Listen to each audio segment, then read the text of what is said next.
ستال راتاگا سر ولاړی سور خزان رسوله ستال راتاگا. قدرمنو اوریدونکو، ستاسې پام را اړوو د الحاج مولوي محمد یاسین فهیم صاحب د نبوي سیرت خپرونې ته، په دې هیله چې دغه خپرونه به تر پای شي غوره سره واورئ او پوره ګټه به ورځنې واخلئ. آشنا سوه له ګلان رسوله ستال راتاگا سر ولاړی سور خزان رسوله. بسم الله الرحمن الرحيم. الحمد لله رب العالمين حمد الشاكرين، الصلاة والسلام على سيد الأنبياء والمرسلين سيدنا ونبينا وشفيعنا ومولانا محمد وعلى آله وأصحابه الطيبين الطاهرين. قدرمنو اوریدونکو، د ژوند د لارې د خپرونې مینوالو په سلامونو او نیکو هیلو مو لمانځم. ستاسو روغتیا او خوشحالي د پاک رب نه غواړم. دا دی زه محمد یاسین فهیم د ژوند د لارې د خپرونې په وړاندې کولو کې ستاسې په خدمت کې یم، په دې هیله چې دا خپرونه ستاسو د پام وړ وګرځي. زموږ د نننۍ خپرونې موضوع ځانګړې شوې د محمد رسول الله صلی الله علیه وسلم د هجرت په هکله، او په دې باندې به هم وغږیږو چې د رسول الله صلی الله علیه وسلم د هجرت لاملونه څه ول. انشاءالله په مخکې خپرونو کې ما تاسو ته ځینې د هجرت مسئلې بیان کړي دي، خو غواړم چې په څو خپرونو کې تفصیلاً د رسول الله صلی الله علیه وسلم هجرت مدینې منورې ته او د مدینې د خلکو استقبال چې رسول الله صلی الله علیه وسلم لمانځنه یې څنګه کړې تاسو ته وړاندې کړم. مشرکینو ولیدل چې په مکې مکرمه کې ورځ تر بله خلک د اسلام مقدس دین طرف ته مخ رااړوي او د محمد رسول الله صلی الله علیه وسلم دعوت مني. نو مشرکینو چې کله دا ولیدل دوی سره ویره پیدا شوه.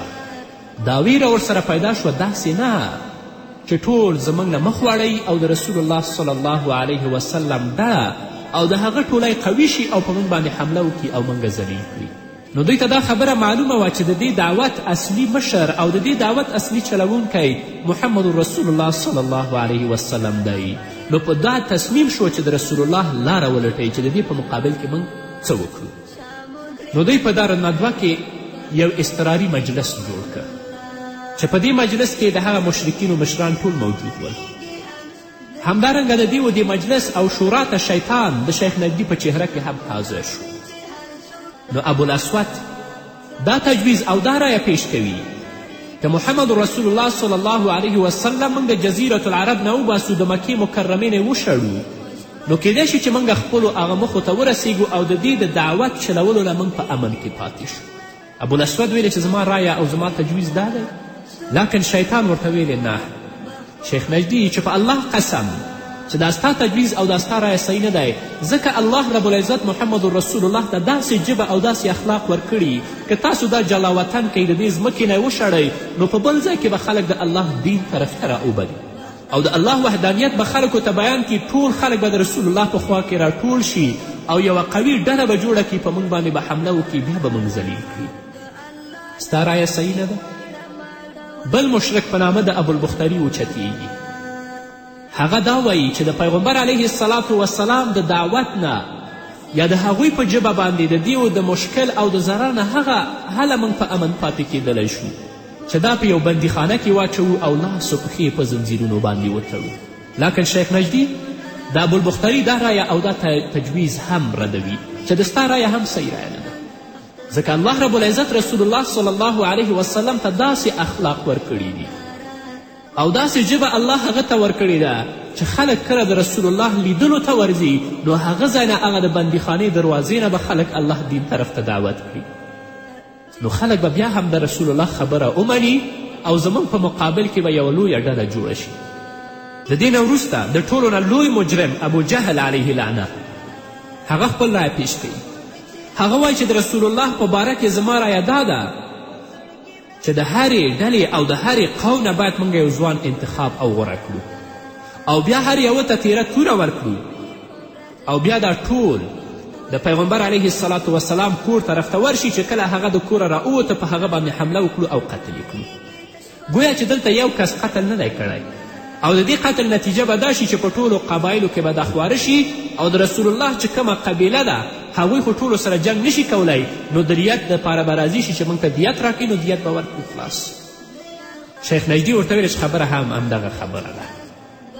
نو د ټولو په دې ظالمانه قرارداد باندې اتفاق وکړل او په دې تصمیم شو چې دا کومه رایه او تجویز چې ابو جهل پیش کړی په دې باندې عمل وکړي. نو کله چې د نبي علیه الصلاة وسلام د قتل ظالمانه قرارداد مکمل شي د مشرکینو په لاس نو حضرت جبرائیل علیه الصلاة وسلام د خپل رب د طرف نه محمد رسول الله ته وحی راوړي او د محمد رسول الله په خدمت کې حاضریږي او جبرائیل علیه الصلاة وسلام محمد رسول الله د قریشو د هغه سازش نه خبروي او ورته دا وایي چې الله رب العزت تاسو ته د تلو اجازت درکړی چې تاسو هم هجرت وکړئ مدینې منورې او جبرائیل علیه الصلاة وسلام پیغمبر علیه الصلاة وسلام ته د هجرت وخت هم تعینوي او دا ورته وایي چې نن شپه تاسو په خپله بستره باندې مه ویده کیږئ په کوم ځای کې چې تاسو ویده کیدلی هلته نن شپه مه ویده کیږئ.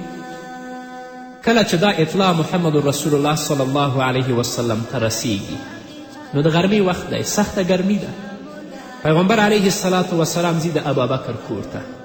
بیبي عایشه رضی الله عنها فرمایي چې د غرمې وخت و چې د ابابکر په کور کې یعنې د پلار په کور کې ناسته وم چې د چا آواز مې واورېده چې ابوبکر ته یې ویل چې رسول الله صلی الله علیه وسلم را روان دی. په دې وخت کې و چې پیغمبر علیه الصلاة وسلام زموږ کور ته راننوت. زما پلار رسول الله ته ویلې چې زما مور و پلار دې ستا نه قرباني په دې وخت کې او په دې غرمه کې څه لامل و چې ته زموږ کور ته راغلی. رسول الله اجازت وغوښته دننه ورغی او بیا یې ابوبکر ته ویلې چې څوک تا سره نه وي چې زما تا سره څو خبرې دي. ابوبکر ورته وایي چې زما مور و پلار دې ستا نه قرباني ای د الله رسوله څوک نشته دی که څوک دی هغه هم ستا اهل دي. رسول الله ویلې چې ما ته د هجرت اجازه شوې ده چې زه به هجرت کوم. ابابکر صدیق رسول الله صلی الله علیه وسلم ته وایي چې د الله رسوله زما مور و پلار دې ستا نه قرباني چې آیا په دې سفر کې زه تا سره هم شریکېدلی شم؟ رسول الله صلی الله علیه وسلم ورته وایي هو.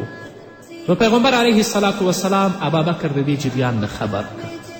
اوس مشرکین ځي د محمد رسول الله صلی الله علیه وسلم کور محاصره کوي چې هغه 11 کسه مجرمان و ټول چې ابو جهل و، عقبه بن ابي معیط و، حکم بن عاص و، نظر بن حارس و، امیه بن خلف، طعمه بن عدی، ابی بن خلف، زمعه بن الاسود، ابو لبهب، همدارنګه نبه بن الحجاج.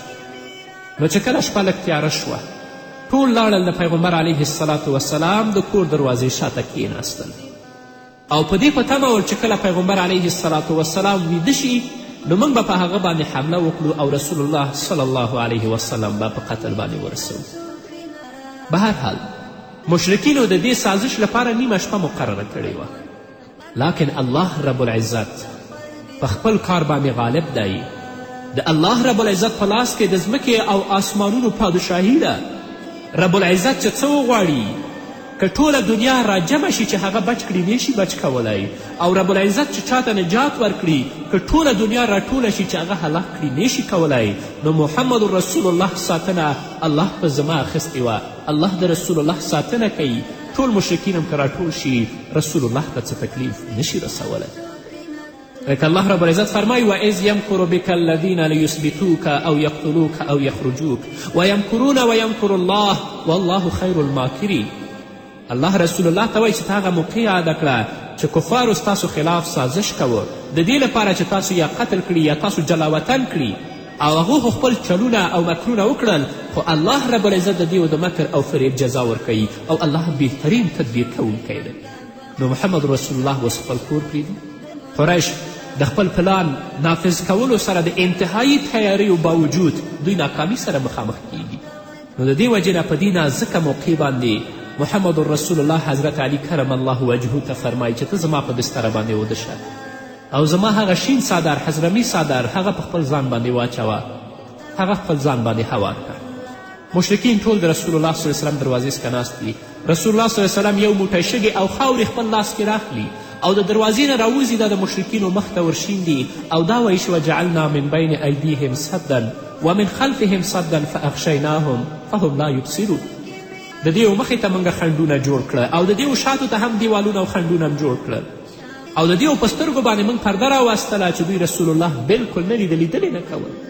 پیغمبر علیه الصلاة وسلام د دې ټولو د منځ نه راوځي رسول الله نه ویني، او دا شګې او خاورې چې رسول الله په لاس کې اخیستې وې دیو طرف ته شیندلې وې د دې ټولو سترګو ته رسیږي او ټولو سر ته رسیږي، او د دښمن نه د نجات دپاره بهترینه دعا د آیت دی. د دې دا محاصره چې د رسول الله کور کې ناست و د سهاره پورې وغځېدله، لیکن لږ شان مخکې دوی ته دا معلومه شوه چې دوی د خپلې ناکامي او نامرادي سره مخامخ شوي دي. په دې وخت کې یو نابلده او نااشنا انسان راغی، دوی ته ویلې چې د څه دپاره دلته ناست یاستئ؟ ویلې موږ د پیغمبر انتظار وباسو چې په هغه باندې حمله کوو. هغه ورته ویلې چې تاسې ناکامه شوئ، رسول الله خو ستاسو نه ووت لاړ. او دوی ورته قسمونه خوړل چې موږ خو دلته د رسول الله دروازې شاته ناست خو موږ نه دی لیدلی. او دا ظالمان په دې باندې نه پوهېدل چې د محمد رسول الله ساتنه الله کوي. نو خپل ځایونه نه راپاڅېدل، دروازې نه یې وکتل، د رسول الله صلی وسلم په ځای کې څوک ویده دي. نو دوی ویلې چې په قسم په خدای چې محمد خو دلته ویده دی او په هغه باندې د خپل څادر هم پروت دی. نو چې کله حضرت علی کرم الله وجهه د خپل بسترې نه راپاڅېدو چې د رسول الله په ځای کې وده و، نو مشرکین حیران پاتې شو او د حضرت علی نه یې پوښتنه وکړه چې رسول الله چیرته دی؟ هغه ویلې چې رسول الله ما ته معلوم نه دی چې چیرته دی. هغو ته دا معلومه نه وه. واقعا هم حضرت علی ته معلومه نه وه چې پیغمبر علیه السلام کوم خوا تلی دی. نو په دې منځ کې رسول الله د کور نه راووته، د خپل مال او ځان په سلسله کې د ټولو نه اعتمادي ملګری حضرت ابابکر صدیق رضی الله عنه کور ته تشریف یووړ. او د ابابکر صدیق د کور نه چې وځي هغه شاته کړکۍ باندې رسول الله وځي، او دا کوشش کوه چې د لمر راختو او د طلوع فجر نه مخکې دوی د کور نه وځي په تیاره کې تر څو چې مشرکین ونه ویني. او په هغه وخت کې به چې مسلمانانو هجرت کوه د مکې مکرمې شمال طرف ته بتله چې مدینه وه، نو رسول الله لار غلطۍ د جنوب طرف ته ځي، یعنې د مدینې منورې طرف ته نه بلکې د یمن طرف ته ځي. تقریبا 5 میله رسول الله صلی الله علیه وسلم مزل کوي. جبل الثور بیخ ته رسیږي چې د هغه په اوچت ځای کې یو غر دی چې هلته ډېر سخت کاڼي دي، او هغه غر ډېر سخت غرم دی. رسول الله ابابکر صدیق سره هلته خیږي. قدرمنو اورېدونکو د خپرونې دې وخت کې راځو لنډې دمې ته. د دمې نه وروسته زموږ خپرونه دوام لري. په دې هیله تاسو هم زموږ ملتیا و. دا نور په وړانګو دې تیارېده، کفر ورکې سولې. دا نور په وړانګو دې تیارېده، کفر ورکې سولې. جلوه د حسین دی روښانه کړل جهان رسوله. جلوه د حسین دی روښانه کړل جهان رسوله. سپیرو سراو کې راشنه سوه له ګلان رسوله. سپیرو سراو کې راشنه سوه له ګلان رسوله. سال راتاګه سره ولاړی سوړ خزان رسوله. قدرمنو اوریدونکو بیا هم زموږ سلامونه او نیکې هیلې ومنئ. پیغمبر علیه الصلاة وسلام ابابکر صدیق سره ځي د جبل الثور څخه.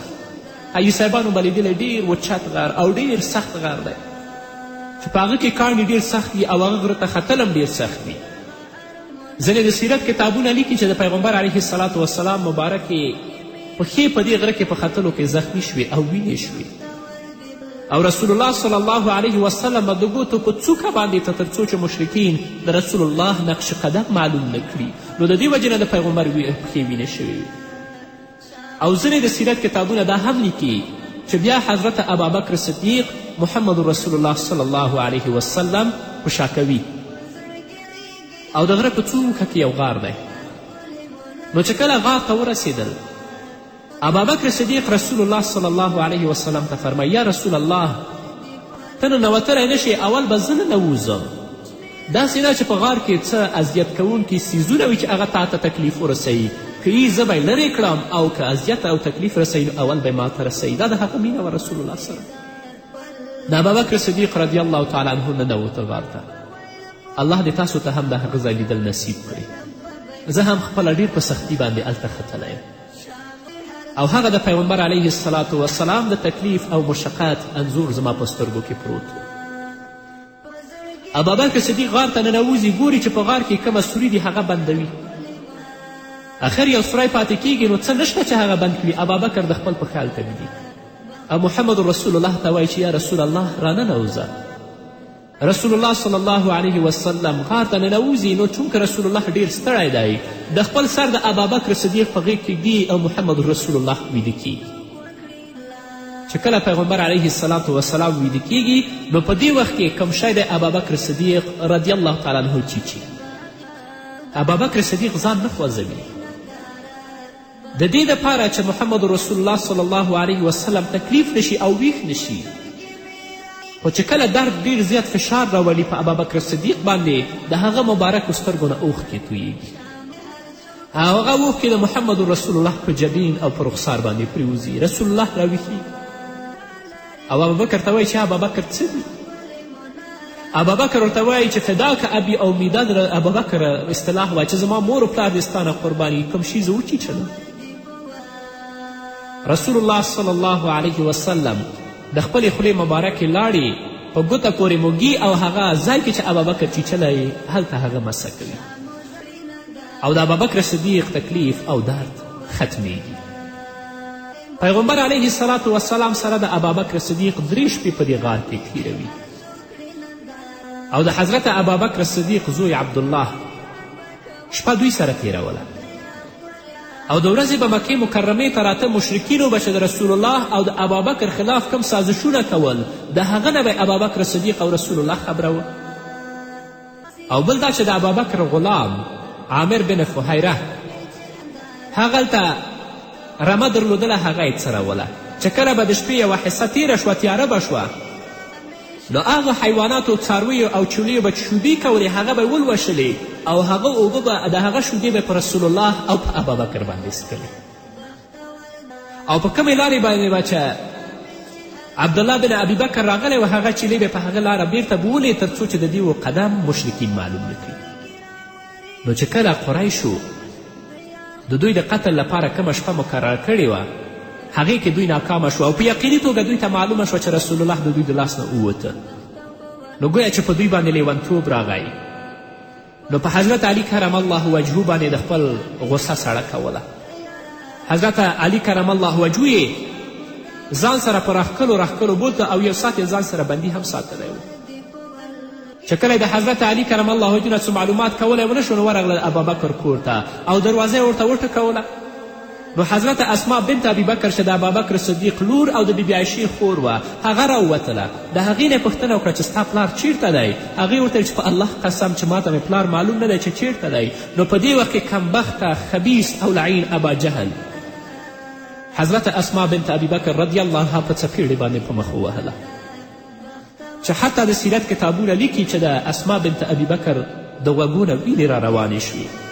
دغه تکلیفونه وه چې د اسلام په مقدس دین کې دوی اسلام راشه ته مسلمانه خور او مور چې نن ډېر په هوساینې سره په خپل کورنۍ کې ژوند کوي بیا هم د الله نه نه ویرېږي بیا هم په منکراتو په فحشا کې ګرفتاره مونځ نه کوي غیبت کوي تهمت کوي نه راشه د اسما بنت ابیبکر نه ته درس واخله چې هغې څه کړي. نو وروسته د دې بیا مشرکي یو اجلاس جوړوي او دا وایي چې په کومه طریقه باندې باید پیغمبر علیه الصلاة وسلام موږ پیدا کړو او دا یې ویلي چې هر چا پیغمبر علیه الصلاة وسلام یا ابابکر د هغه مړی او ژوندی موږ ته راوړه هغه ته به موږ 100 اوښان په جایزه کې ورکوو.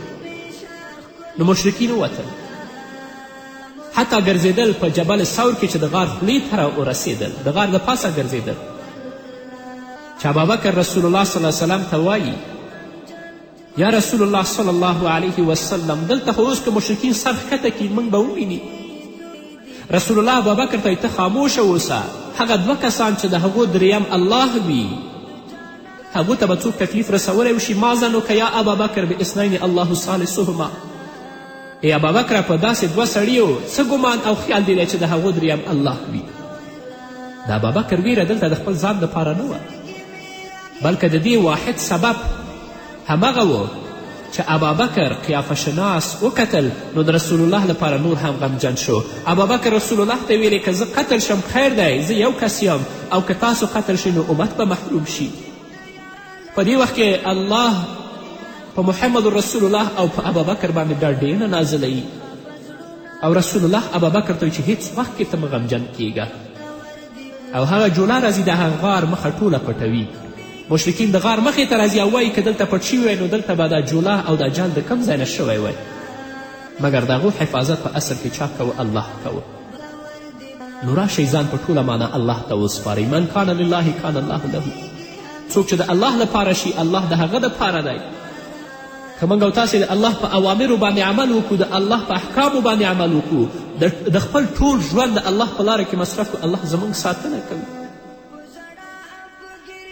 او که موږ په خپل ژوند کې متردد اوسو، د الله اوامرو او احکامو ته توجه نو داسې روب او ویره به زموږ په زړونو کې پرته وي او د اسلام او د انسانیت دښمنانو لاسونه به زموږ په وینو باندې سره وي. نو قدرمنو اوریدونکو، دا وه زموږ نننۍ خپرونه چې ستاسو درانه حضور ته وړاندې کړه. انشاءالله په بلې خپرونو کې محمد رسول الله د مدینې په لاره کې په دې باندې به وغږیږو. په دې هیله تاسو هم زموږ ملتیا وکړئ. تر بلې خپرونې پورې چې زه بیا هم ستاسو درانه حضور ته راځم، تاسو ټول په پاک رب سپارم. پاتې ژوند او پاتې ورځ نیکمرغه. پاک اللهم قرآنی شفاره وکړه د دردونو علاج،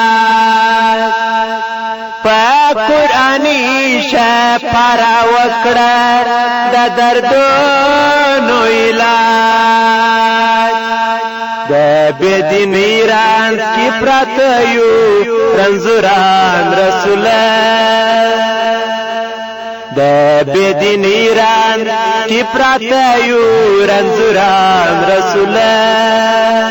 سپیرو سراو کې راشنه سوه له ګلان رسوله، سپیرو سراو کې راشنه سوه له ګلان رسوله. ستا له راتګه سره ولاړې